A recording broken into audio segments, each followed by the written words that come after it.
This podcast is a member of the Voices of Wrestling Podcasting Network. Visit voicesofwrestling.com to hear the rest of our great podcasts, as well as show reviews, columns, opinions, and updates across the world of wrestling.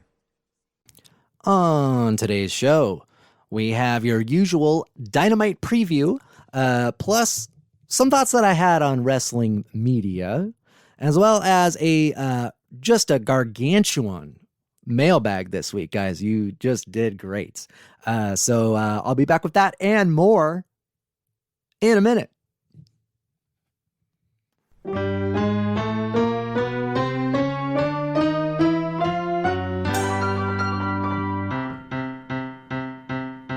Jungle Boy and JF, Sammy Guevara and Darby Allin, All Elite, highly esteemed. Wrestling's back on the Turner Network. Whether you make up for radical or a thing that is your ad, we got the DMV and CMO and more on your AEW podcast. Welcome in, wrestling fans. It's great to be with you another week here on The Next Pillar, your AEW podcast, where each and every week we bring you a blend of entertainment and insight from all the latest happenings. Inspired by all the latest happenings. I'm coming up with this on the fly. In All Elite Wrestling. So that's what we give you each and every week here on the show. My name's Blake. You find me on Twitter at BlakeOnWax. Find the show on all your social media at Next Pillar AEW. And if you'd like to be in the listener mailbag, I've got some good news. You just can email nextpillaraew@gmail.com. And this is one thing I will say. We had a great turnout with the mail this week, for starters. I really did not expect to get that many. It reminded me of the episode of the Simpsons where Bart's running for president and everyone forgets to vote kind of thing. I feel like that's what's been going on with the viewer mail. But we'll talk more about the Simpsons later, believe it or not. I had a lot of questions this week, just a ton. And one thing I did just want to get off the bat is in one of the emails, someone said that sometimes when I say AEW, it sounds like I'm saying A&W, like the restaurant or the root beer. And I got to be honest, I think that's because of like the Chris Jericho thing that he did. He did that like food thing. And he talks about, going to A&W as a kid. I think it's like an Inception thing. I think that person just was thinking about A&W. Myself, I have not been to an A&W since I was a kid. And there was a joint A&W KFC, I realized, about 3 miles down the road. And what I was going to do is this opening segment, I was going to review it. I was going to try the A&W and maybe do a little food review here. And unfortunately, it was closed. The thing that was, I'm going to try to go there again, though, but I'm probably not going to do it on the show now, especially not since I've been talking about it. The nice thing about the A&W KFC, of course, is that they have the proprietary Mountain Dew at the KFC. It's like a sweet tea Mountain Dew. It's just incredible. Not to encroach. Sorry, Rich. I know you're on the Mountain Dew beat. I don't want to encroach, but I do just from time to time appreciate the fountain exclusives. Love the Witch lemonade. That's great. I've never tried the Bojangles. I believe it's like a tropical punch, but it sounds just amazing. So of course, the big question of the day, a question about Cody Rhodes, of course. So I had a quick message from Jeremy, just asking me what my take is on the Cody Rhodes departure. His take, it seems like, is that it's ultimately a positive thing. In parentheses, no more 40-minute shoot promos.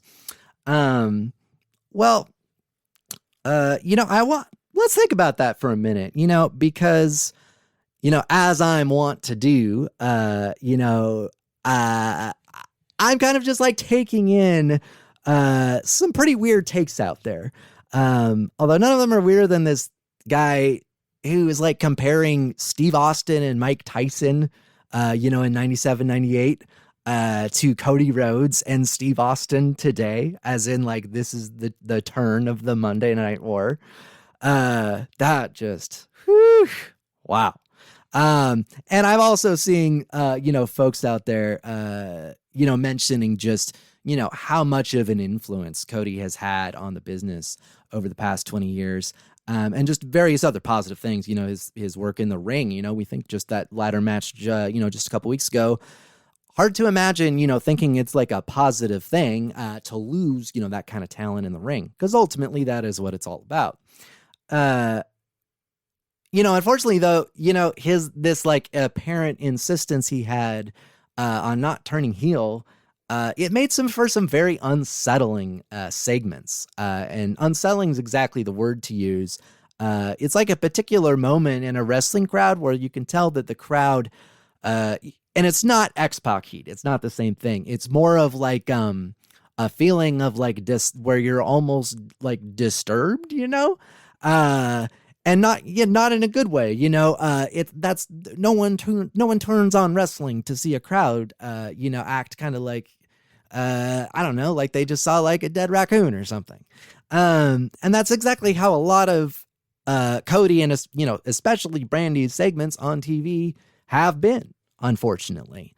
And you have to throw Brandy into things as well, like that has to be in the calculus. Cause when you're talking, Cody he's done some bad character work. Frankly, he's had some bad TV, segments. But he's also had some good ones, and he's also done some tremendous work in the ring.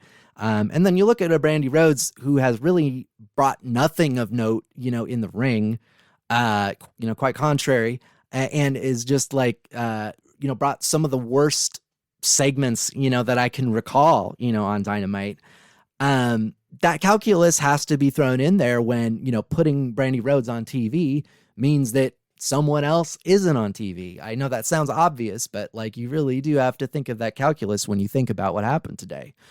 And yeah, for me, it's ultimately Brandy that makes this like a net positive for AEW fans, honestly. I've been sitting here watching her pile up wins on Dark, I think she like won like 9 matches in a row on Dark. And you get that same feeling that you have when you hear that there's like a new COVID variant somewhere. Like you're like, oh no, like you'll feel like a little anxious and like maybe it's time to start drinking bleach again. You know what I mean? But to be spared, that inevitable Brandy singles push of some kind that we all knew was coming. And I'm not saying, I do have enough faith that they would have known to not give one of the titles on her or something of that nature. But you knew that eventually, and maybe sooner rather than later, with the Paige Van Zandt thing, Brandy's going to be taking some significant opportunities away from more talented women on this roster. And, I already expected there to be, some big signs of progress when it comes to that women's division this year. But I mean, not having Brandy Rhodes on TV, to plan around is, just what a net boon, especially for that division. So with that said, it's time to announce something. I have something to announce. This is my big announcement of the day. And that's, I was wrong.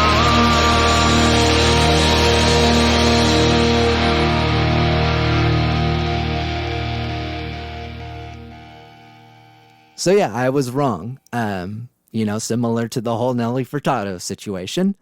I talked about this issue weeks ago, and I was like, there's no way Cody Rhodes is leaving. Are you guys stupid? Like, and of course I feel dumb about that now. Of course I do. I'm not, the thing is though, is that a lot of other people had that take too. Like there were a lot of other people speaking just as confidently as I was, those with much more knowledge of the situation than I have even.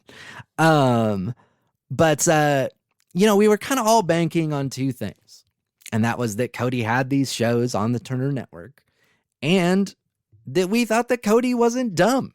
We thought he wasn't dumb enough to like think that, hey, this WWE run is just a great idea.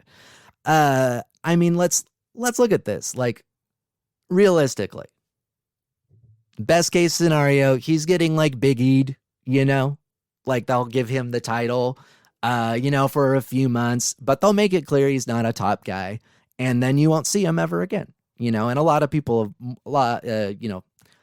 I probably even sound like I'm talking like Joe on Flagship right now because of how much I associate that idea with him. But it really is what would happen, and people have seen this and they know what it is, but can you imagine believing, like, no, this time is going to be different, and, I understand, some people are saying like he probably has some assurances, but like ask CM Punk, how that goes, how that wish list that he had, back in 2011, like, yeah, you can be WWE champion for 400 days, but like you're going to be wrestling in the mid card, or you're going to be like wrestling John Cena in the main event and making him look good.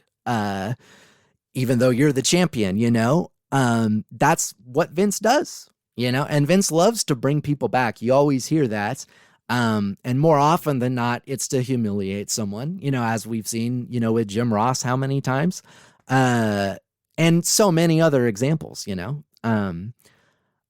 so back to Cody though, I just kind of find the whole thing a little depressing, I see some folks out there, they're saying, that it can't be like just a money thing. But honestly, I actually do think that idea is worth considering more. I'm a big NBA fan. I don't want to talk about the Blazers right now. So please don't ask me about that. Not in the mail, definitely not in the mailbag. And it reminds me of how often you'll see a player who, they'll sign for a huge amount of money, on a team that's like obviously not going to make the playoffs that year or anytime soon. And then you wonder like, oh, well, why didn't that player, sign with our team or like another team that like would be a contender if they had that player?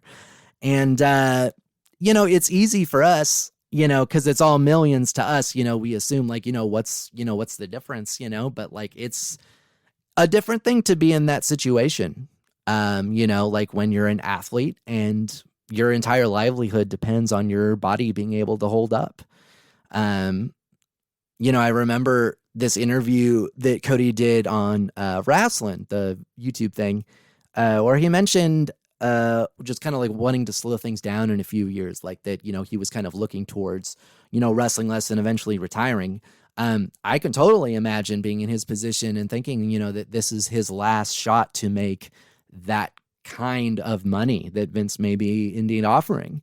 You think about all the advice that his father and, his brother must have given him, just about like, you think about all these other wrestlers, who used to be able to draw thousands and now they're like, essentially broke, in unfortunately a lot of cases, that must weigh on him, and so I'm not saying that I would never say like, hey, that's the reason, but I saw some folks being pretty dismissive of that. So I just wanted to push back.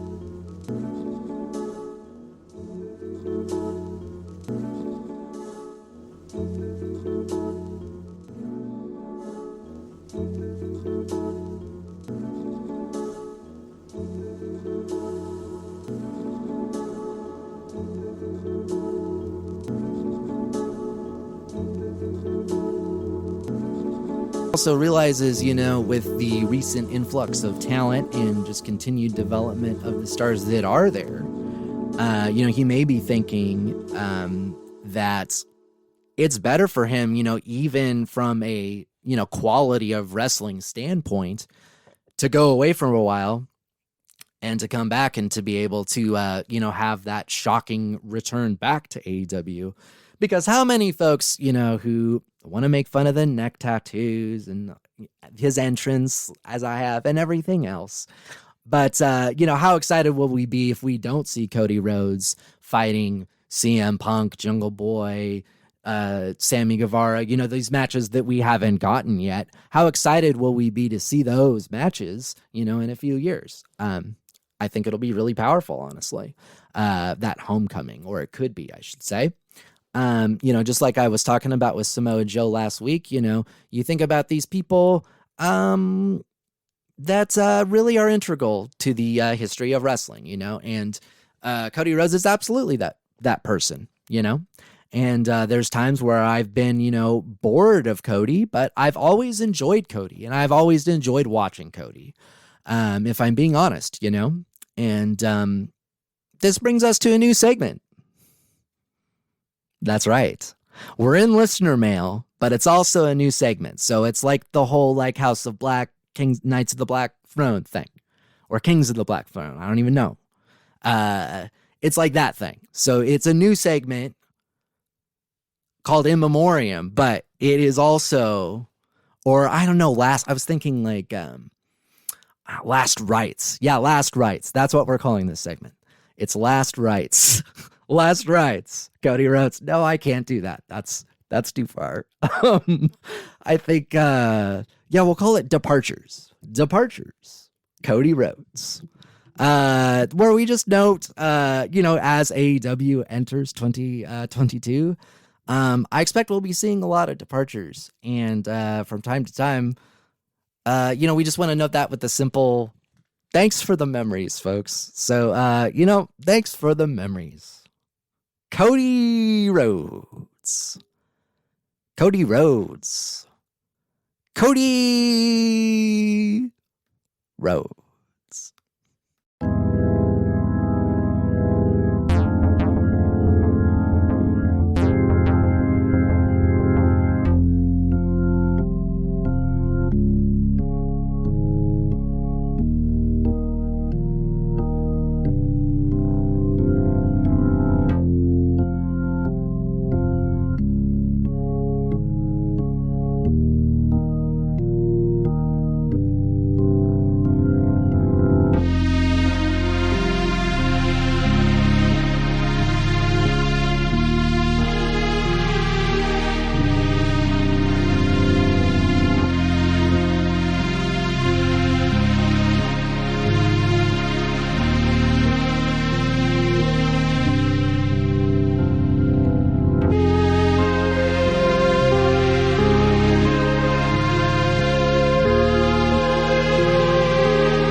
Back to listener mail.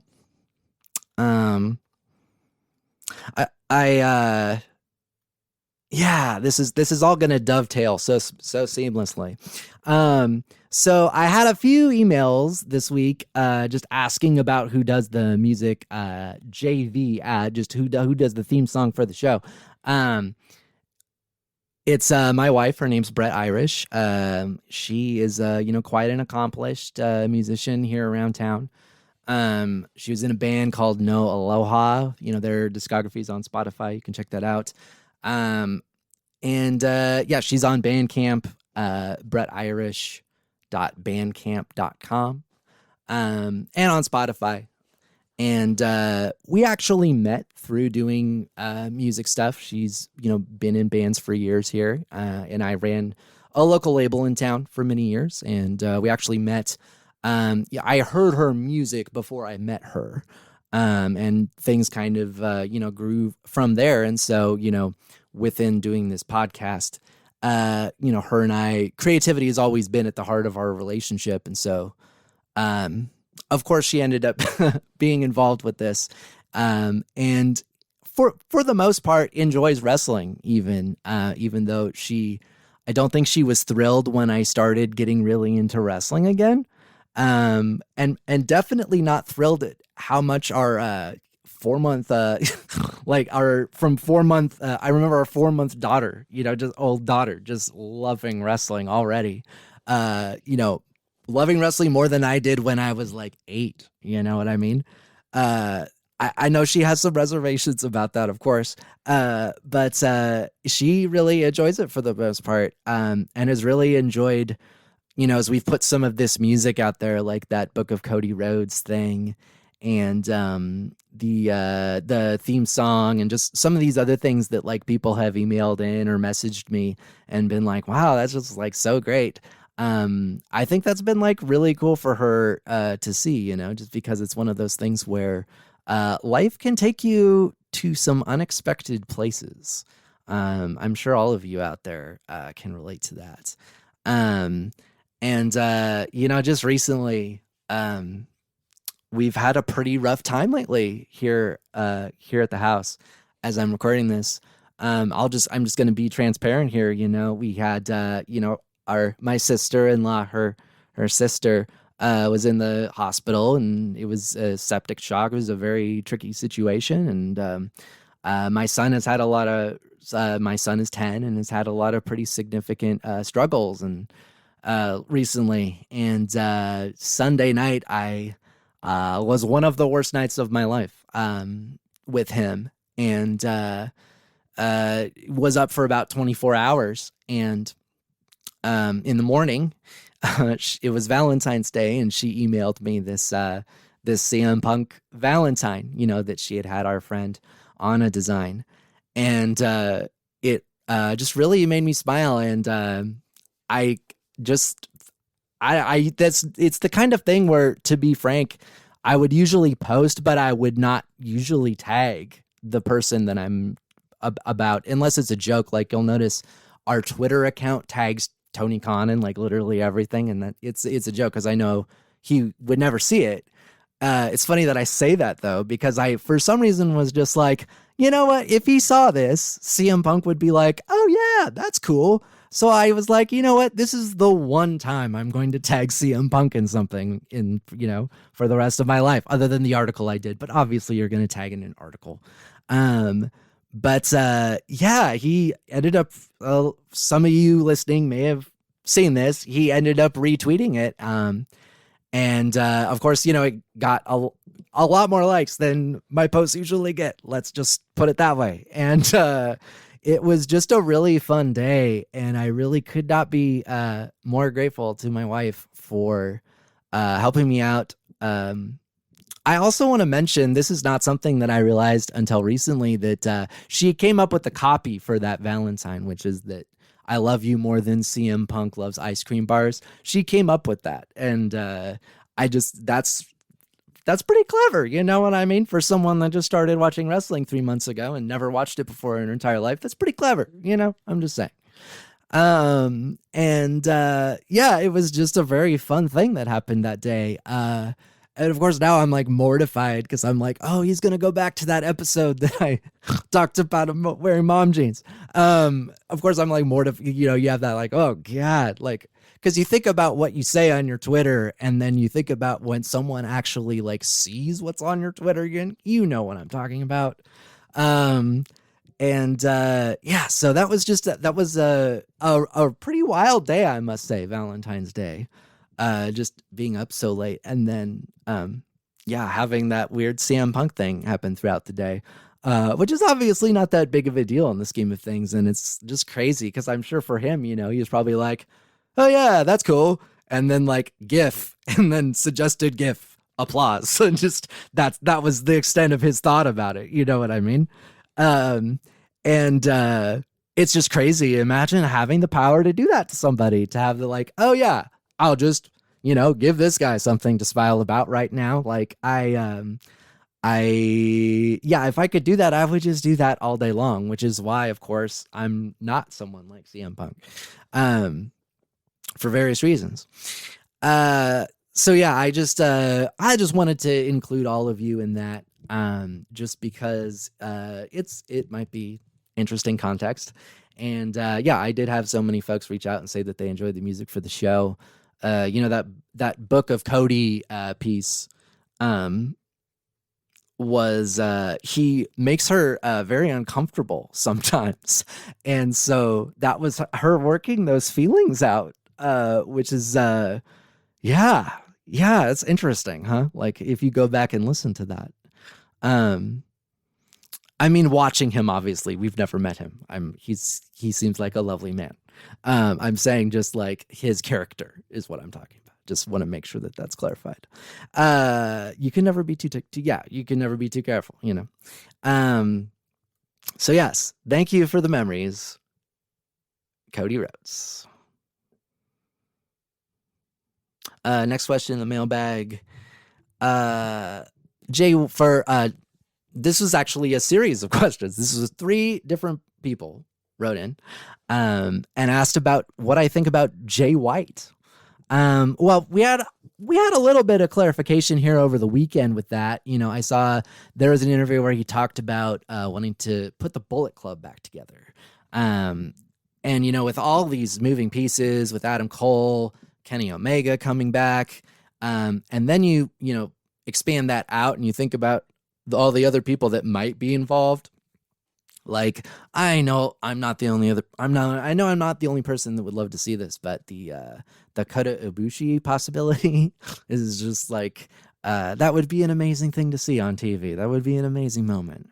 And I'm not as knowledgeable about any of this stuff, when it comes to Japanese wrestling and the history of the Bullet Club and all these things. I'm not knowledgeable about the lore aspect of that, but you continue to think about AEW, just that idea I talked about last week of, that they have an opportunity to be a steward of sort, when it comes to wrestling history. And it makes a lot of sense from that aspect, to bring in Jay White and to run an angle like that. I do worry though, as we get into, some of these more stable focused angles, particularly with the title, I do worry, just like what that does to the wrestlers that aren't part of that stable or any stable. But that's just kind of always how I err on the side of things. I don't know. And that probably says something about the kind of wrestling fan I am. Tyler wrote in and thanked me for some comments that I made last week about Samoa Joe. And again, when I talked about like how nice or cool it would be for Samoa Joe to come back, I'm not saying like, oh yeah, bring back Samoa Joe and give him the title and he can just have the title for a year. Like I'm saying like bring Joe back for a few months. Let him revisit, some of his classic Ring of Honor feuds. Who would not want to see all that stuff? Like him and CM Punk again, of course.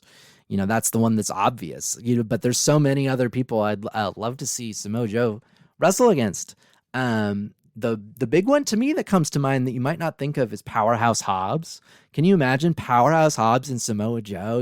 Like the promos and like, oh boy, like that would just be a great matchup.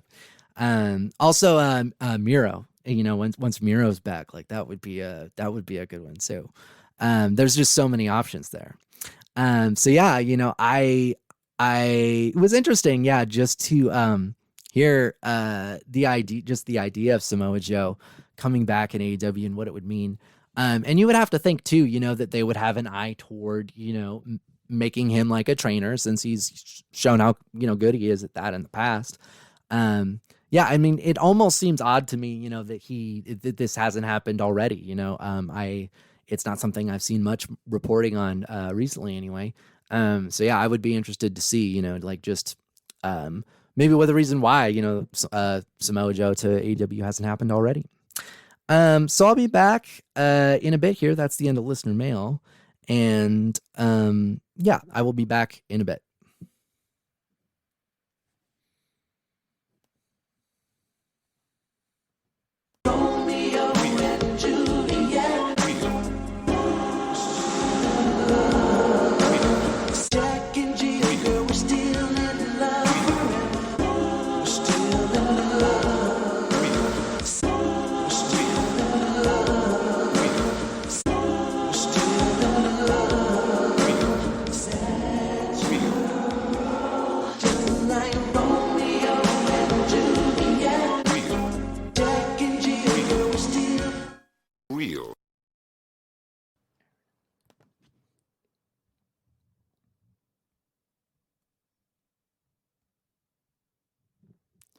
So, I did want to take note of something. And this is kind of, these sorts of segments are not going to be common, just so you folks know. So if you don't want to hear me talk about this kind of thing, don't worry. This is kind of like a one-time deal.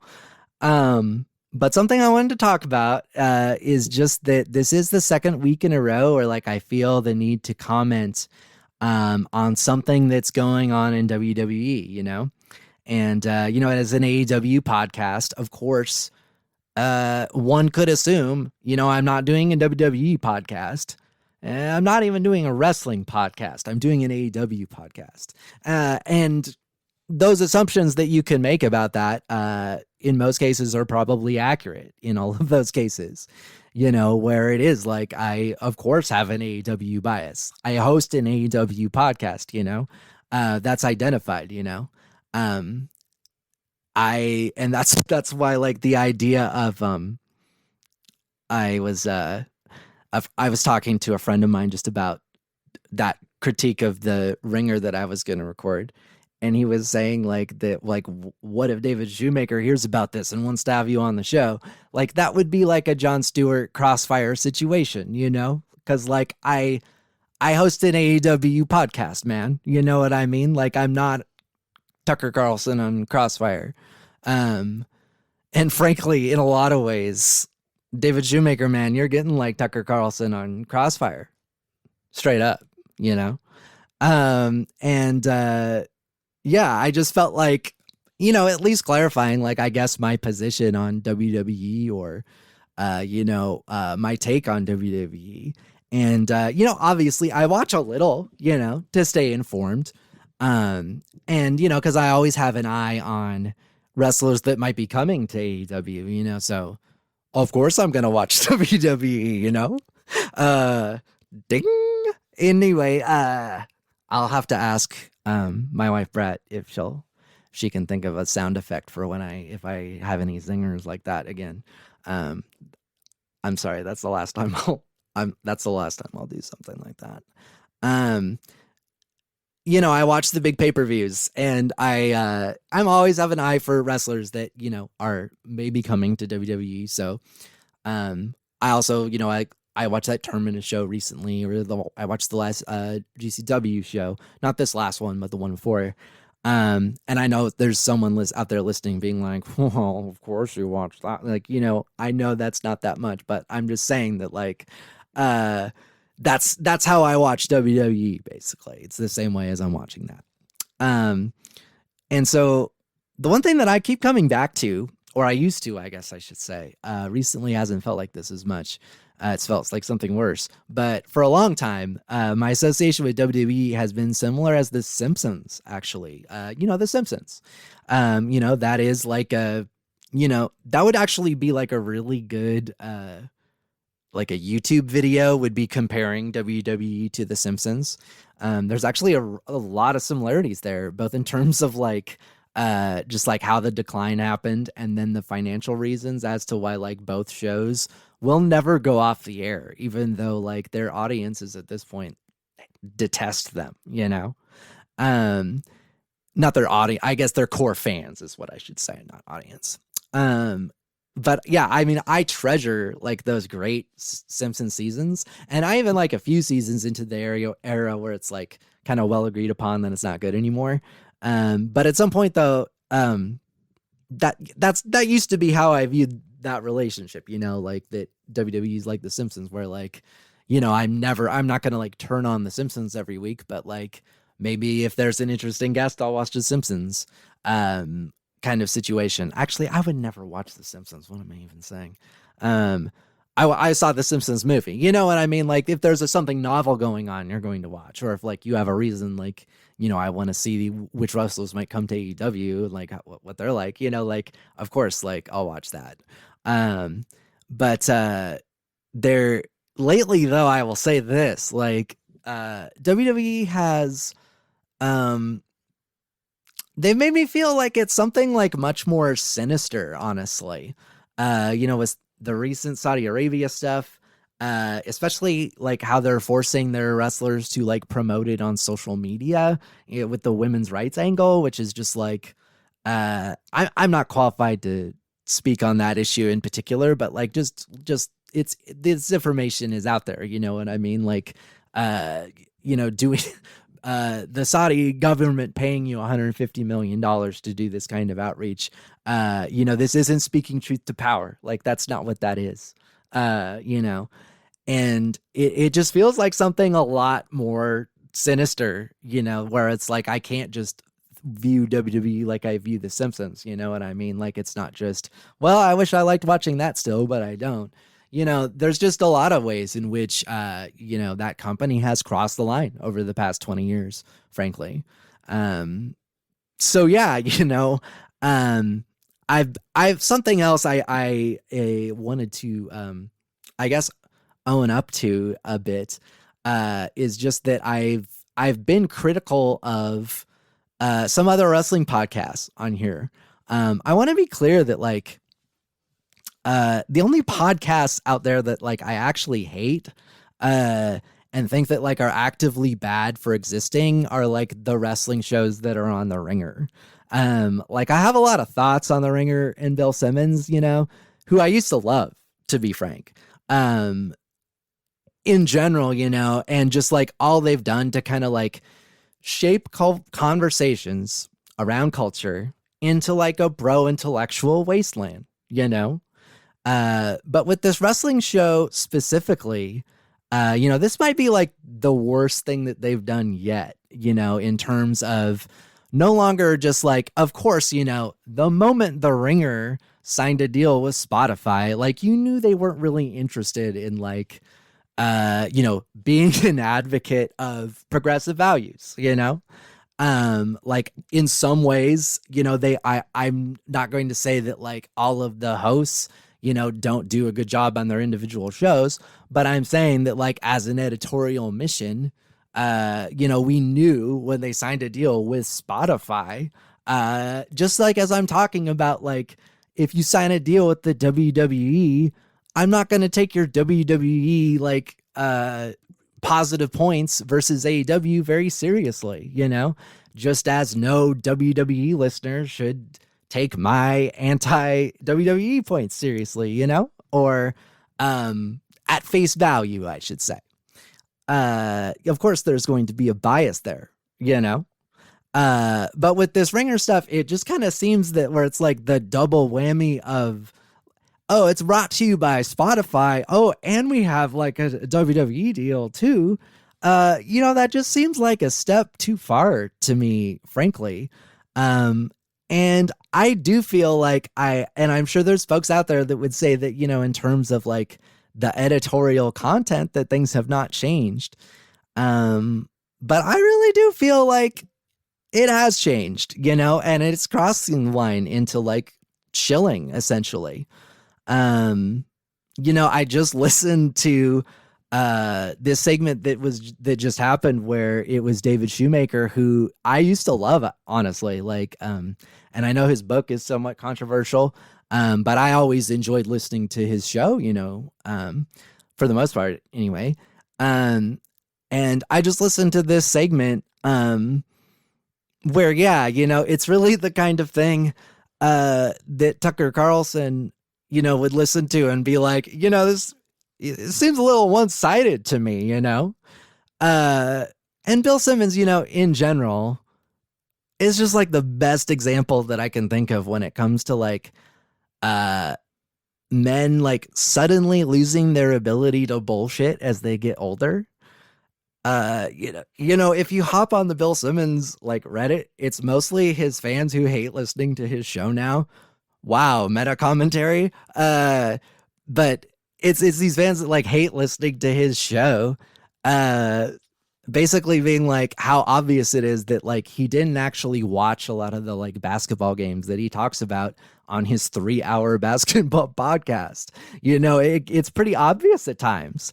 And I don't think it could be any more obvious if you go and listen to it for yourself, judge for yourself.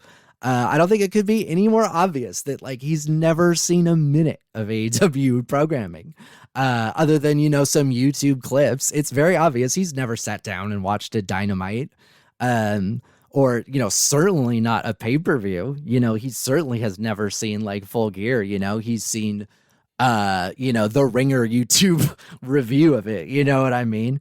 That's like the extent of the amount of research that he's done, and I've always had like in the back of my mind this like, I like David Shoemaker. Like, thank God he's on this show, but lately it's like, man, he's like talking about wrestlers' bodies and like saying that like AEW needs to get bigger dudes and just stuff that like I never ever remembered him saying, And I'm sorry, it's like, I know this might sound ridiculous, but like it begs the question, like, is that Vince that I'm hearing right now?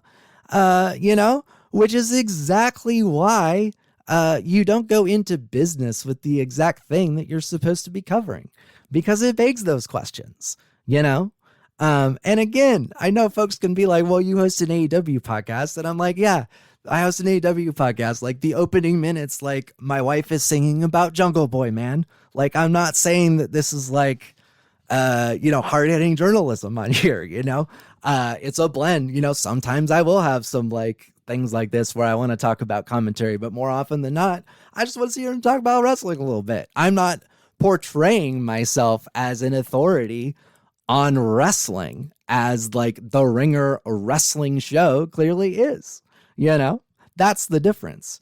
And I'm also not going to sit here.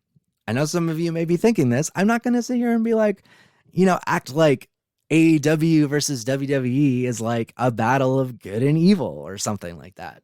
I mean, AEW, ultimately, they're in the business of making money, not in the business of doing good works, obviously. I will say, though, that like right now, like AEW seems like a net positive, at least in the wrestling community, or at the very least, they're not doing as much like demonstrable harm as WWE is doing, and that they've done for 20 years, people. So yeah, I'll admit, I was wrong on here a few weeks ago. It was, I believe it was like the first episode where I complained about certain types of podcasts, and, again, a lot of this is just the week I've had, but, I'm just going to be real here.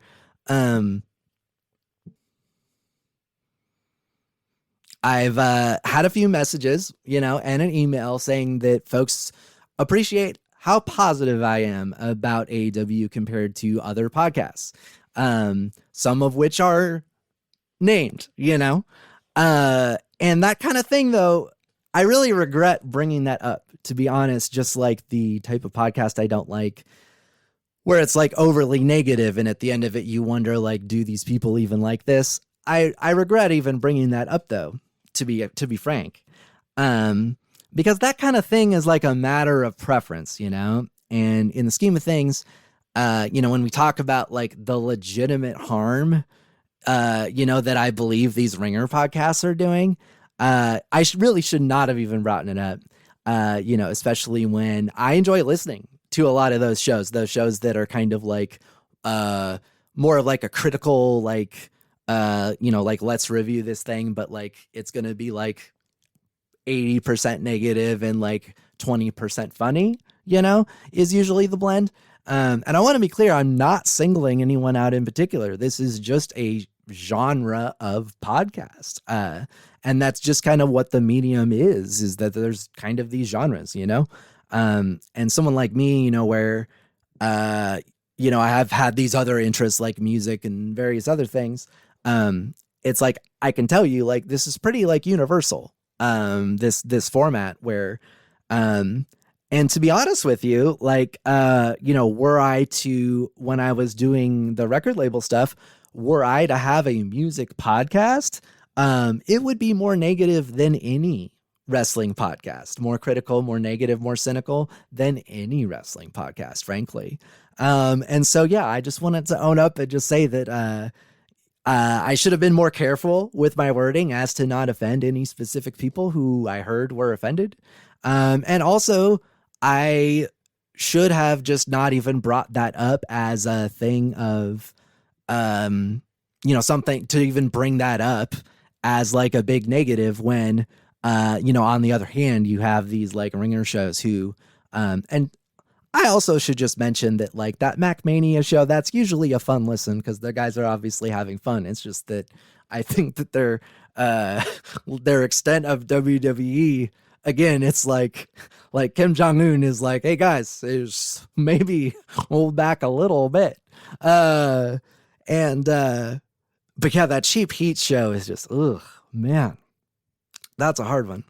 So yeah, compared to stuff like that, I really should not have even mentioned that genre of podcast, specifically knowing that certain people might assume I was talking about them and be understandably offended or irked. Erudite is a great word, though. I just wanted to say that. It's our Dynamite preview for anyone who's still listening. Thank you, by the way. Yeah. It's our Dynamite preview. So CM Punk speaks and he says where and when and the rules of how and where and when he'll fight MJF. I think they kind of tipped their hand there, just including that he'll decide the rules. The obvious thing is like, oh, here's this feud that's had a lot of interference. Let's put him in a steel cage, but having just done that, and I'm just saying this out loud. So having just done that with the Young Bucks and Lucha Bros in the cage, that's exactly what happened with that feud. So having just done that, would they now do that with CM Punk and MJF and put them in a cage? In saying that out loud, I'm realizing, yes, actually Tony Khan would do that. He would just be like, yep, it's in a steel cage. And the thing is that he does that stuff, but then he does get away with it. Because then when I think about it, I'm like, do I want to see CM Punk in a steel cage with MJF? I mean, of course I do, and that's how he's tricky. That's how he'll trick you. He'll do something that's like lazy and doesn't make sense or isn't cool, but it'll end up leading to something cool. And then you're like, well, okay, that's fine. It's kind of like if you're in a lift and there's like really annoying music, but then you end up getting there anyway. It's, okay, that's fine. All right. Thanks, Tony. I guess it's not like a lift. That would be more of like if a friend were taking you to the airport. I have friends that would play annoying music if they took me to the airport, actually.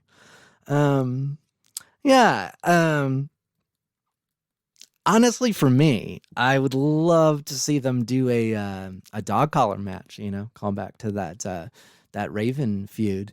But not just as the callback, in CM Punk's career, but also just imagine that visual, he's got to take off the Burberry scarf and put on the dog collar, it would be incredible. I would think it would be just incredible.